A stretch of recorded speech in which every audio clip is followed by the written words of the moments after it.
जी नमस्कार, आप देख रहे हैं न्यूज़ 24 नवतपुर और मैं परमेंद्र शर्मा। मैं आपको बता दूं कि मैं अभी उपस्थित हूं जहानाबाद ठकुरबाड़ी मैदान है, जहां पे उपस्थित हूं, जहां पे दरधा और जमुना का संगम है। वहीं पे ठकुरबाड़ी मैदान है और वहीं पे पंडाल की दुर्गा पूजा को लेकर तैयारी चल रही है। यूँ कहा जाए तो ऐसे तो 2025 विधानसभा चुनाव को लेकर सभी पार्टियों में रणनीतिक तैयारी हो रही है, लेकिन इसी बीच में दशहरा भी है, दीपावली भी है, छठ भी है। आइए हम यहाँ पे प्रकाश मिश्रा जी हैं, उनसे मिलेंगे और बात करेंगे कि क्या क्या दुर्गा पूजा में तैयारी चल रही है और पंडाल की क्या क्या तैयारी चल रही है। अभी एक हाल फिलहाल में बिहार सरकार का एक नोटिस आया है कि जहाँ कहीं भी, अगर पूरे बिहार में कहीं भी पंडाल या मूर्ति टॉप रैंक का होता है तो उसे 10,000 का, जो फर्स्ट पुरस्कार होगा वो 10,000 का पुरस्कार होगा, और जो सेकंड पुरस्कार होगा वो 5,000 का होगा, और जो थर्ड पुरस्कार होगा वो 3,000 का होगा। आइए हम अभी बात करते हैं प्रकाश मिश्रा जी से। पहले आप प्रकाश मिश्रा जी के बात सुन लें। धन्यवाद। आपके माध्यम से सभी आपके चैनल के दर्शकों को भी दशहरा, दुर्गा पूजा, नवरात्रि की बहुत बहुत शुभकामनाएं, बधाई। और जैसा कि राज्य सरकार के द्वारा मार्गदर्शन हम लोगों को मिला है नगर परिषद को कि इस बार जो भी बेहतर मतलब मूर्ति पंडाल में जो बेहतर व्यवस्था सफाई को लेकर के हो, या नगर परिषद से जो भी श्रद्धालुओं के लिए सुविधाएं मिल सके, पीने का पानी हो, शौचालय हो, इन सब चीज़ों पर हम लोग गंभीरता से काम कर रहे हैं। एक दुर्गा पूजा स्पेशल हमने सफाई की गाड़ी भी चलवाई है, जिससे धूप हुमाद जो भी पूजन का सामग्री, पूजन पाठन का होगा, वो एकत्रित करके एक अच्छी जगह पर उसको सुरक्षित ढंग से रख दिया जाए। और भी मतलब पुरस्कार का भी इस बार राज्य सरकार द्वारा मार्गदर्शन मिला है। अच्छा, पुरस्कार का भी है, थोड़ा पुरस्कार हमारे दर्शकों को। पुरस्कार 10,000 रुपया प्रथम पुरस्कार रखा गया है इसमें। जो कमेटी बना करके हम लोगों को चयन करना है कि कौन से मूर्ति पंडाल बेहतर सुविधा श्रद्धालुओं को दे पाई है। दोनों को देखना है कि हाँ, नहीं, पंडाल में जो व्यवस्था बनानी है, जो श्रद्धालु दर्शन करने माता के आएंगे उनको जो है किसी तरह का कोई परेशानी ना हो, इसके लिए हम गंभीरता रूप से जो है, कहीं लाइट का है, लाइट की समस्या है, रास्ता पूरा अंधेरा था तो लाइट भी बनाने का काम हम लोगों ने शुरू करवाया है नगर परिषद से। और जहाँ पर ढक्कन वगैरह टूटा हुआ था, श्रद्धालुओं को परेशानी होती, नाली का ढक्कन वगैरह है, उसको मरम्मती कराया जा रहा है। और भी सीसीटीवी कैमरों का प्रपोजल है, हमने अपने वार्ड में सीसीटीवी कैमरा भी लगवा दिया है पूरे वार्ड में। तो इन सब चीज़ों को लेकर के गंभीर हैं, और कार्यपालक पदाधिकारी का भी सहयोग मिल रहा है, यहाँ का चेयरमैन का भी सहयोग मिल रहा है, और सभी लोग मिलजुल करके जहानाबाद के विकास के बारे में सोच रहे हैं। जहानाबाद के विकास के बारे में सोच रहे हैं। प्रकाश जी, विधानसभा चुनाव भी है और इस चुनाव को कैसे देखते हैं? देखिए, विधानसभा चुनाव तो 2025 में है, लेकिन मैं जिस दल के साथ जुड़ा हूँ, 2 अक्टूबर को अभी दल बना है, तो हम लोगों की तैयारी 2025 में ही सेटल करने की है। 2024 में जो है, मतलब अभी बगल का एक विधानसभा चुनाव होना है बेलागंज में, इमामगंज में, तो यहाँ पर हम लोगों की सक्रिय भूमिका रहेगी और निश्चित रूप से चुनाव जीतेंगे। परिणाम आपके हमारे पक्ष में होगा। आप लोग देखिएगा सब लोग कि जन स्वराज पार्टी जो है जरूर चारों विधानसभा उपचुनाव जीतेगी। जिस तरीक़ा से जो है कि आप जनता के बीच हैं और जनता की जो है कि समस्याओं का हमेशा निदान करते हैं, तो इस बार दुर्गा पूजा में लेकर के, मेले में लेकर के जो है कि जहानाबाद के जनता से क्या कहना चाहते हैं? देखिए, मैं तो 365 दिन 24 घंटों में हर समय शरीर से उपस्थित हूँ हर काम के लिए। जो लोग हमसे मदद मांगते हैं, जितना हो सकता है संभव, मैं मदद भी करता हूँ।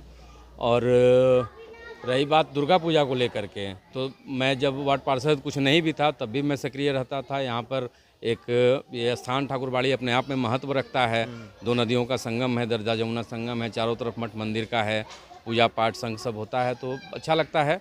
और यहाँ बेहतर से बेहतर हो सके, अभी घाट का प्रपोजल भी हमने दिया है, विभाग को भी भेजा है कि सौंदर्यीकरण को लेकर के थोड़ा इसमें एक्टिव होना है। सब वार्ड पार्षद भी तैयार हैं कि इन सब जगहों का विकास होना चाहिए।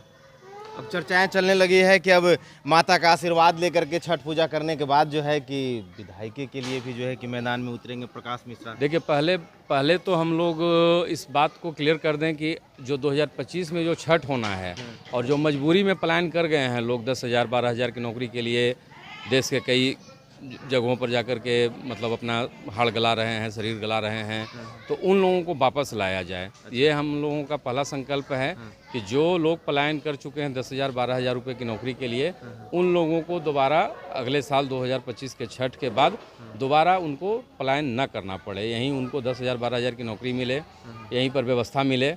और हम लोग चाहते हैं कि और बेहतर से बेहतर कर सकें, क्योंकि आप जान रहे हैं, आपके माध्यम से कई लोग इस चीज़ को जानते भी हैं कि हाँ भाई देश में हो क्या रहा है, राज्य में हो क्या तो रहा है। बाहर से जो लाने का प्लान है इसी छठ के बाद है या 2025? 2025 छठ में, अच्छा, चुनाव से चूँकि पहले या चुनाव के बाद? हाँ 2025 छठ में, पिछली बार अगली बार तो छठ में या 2025 में आचार संहिता का भी प्रभाव रहेगा, तो हम दशहरा और छठ को लेकर के इसीलिए सक्रिय हैं कि कल मतलब जब श्रद्धालु यहाँ घूमने आएँ या ज़िले में कहीं भी कोई समस्या हो तो उसके लिए हमको संपर्क कर सकते भी हैं।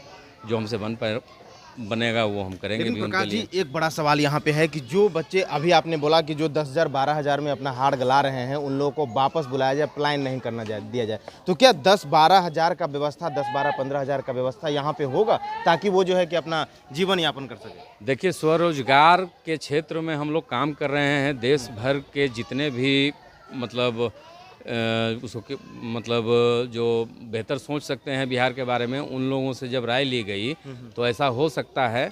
और आसानी से अगर कुछ लोन मिल जाए, आप सीधा सा उदाहरण देखिए कि अगर कोई सैलून चलाने वाला व्यक्ति है, अगर वो दिल्ली बॉम्बे 10-12 हज़ार रुपये में जा करके किसी दूसरे के सैलून में नौकरी कर रहा है, अगर उसको 4 लाख रुपया कम ब्याज पर अगर लोन उपलब्ध करा दिया जाए तो यही वो 10-12 हज़ार रुपये की व्यवस्था उसकी बन सकती है।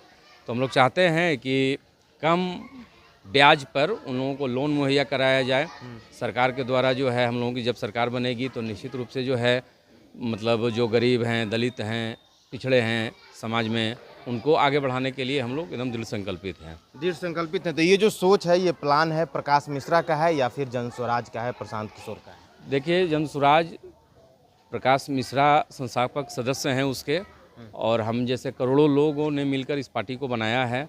और वर्तमान में अभी जो उपचुनाव होना है वो जीतने के बाद ही लोगों के दिमाग में आएगा कि जन स्वराज 2 सालों से कर क्या रहा था। अभी चुनाव जीत जाने दीजिए, उसके बाद 2025 की लड़ाई जब लड़ी जाएगी 243 सीट पर, तो निर्णायक भूमिका में हम लोग रहेंगे। सरकार में हम लोग 2025 में आ रहे हैं। एकदम मतलब कि ये जो उपचुनाव हो रहा है, इसमें जन स्वराज का उम्मीदवार जो है कि एकदम बिल्कुल फतह करेंगे। एकदम 100% फतह करेंगे। इसलिए फतह करेंगे कि माननीय जो बेलागंज के विधायक थे, अब हमारे जहानाबाद के सांसद बन चुके हैं, और वो चाहते हैं कि अपने बेटे को ही चुनाव लड़वाएं। जदयू चाहती है कि किसी नेता का ही बेटा चुनाव लड़े, तो क्या बेला की जनता बेवकूफ़ तो है नहीं, इमामगंज की जनता तो मांझी जी के बेटे के पक्ष में वोट करेगी नहीं। और इन सब चीज़ों को लेकर के लोग जागरूक हैं कि परिवारवाद के खिलाफ इस बार जो है हल्ला बोल होगा, और नेताओं का चेहरा देख करके पब्लिक वोट नहीं करेगी, इस बार अपने बच्चों का चेहरा देख करके वोट करेगी कि उनको बेहतर शिक्षा कैसे मिले, उनको बेहतर रोजगार कैसे मिले। 10-12 हज़ार रुपये के लिए जो पलायन करना पड़ रहा है अभी भी लोगों को, मजदूर की फैक्ट्री बन गई है बिहार।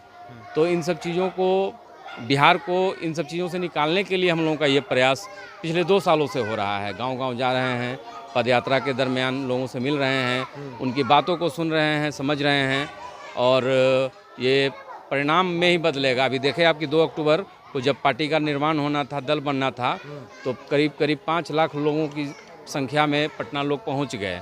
वो पैसे से बुलाई गई भीड़ नहीं थी, वो भीड़ स्वतः, जिसमें बिहारी मतलब जो इन्होंने गाली सुना बिहारी होने में, जिनको शर्म आती थी एक वक्त में, तो उन लोगों का थोड़ा सा भ्रम हटा है कि बिहारी मतलब गर्व की बात कहना। हम लोगों का नारा है जय बिहार, जय जय बिहार। तो इसीलिए हम लोग नारा भी दिलवाते हैं कि अपने स्वाभिमान को जगाइए।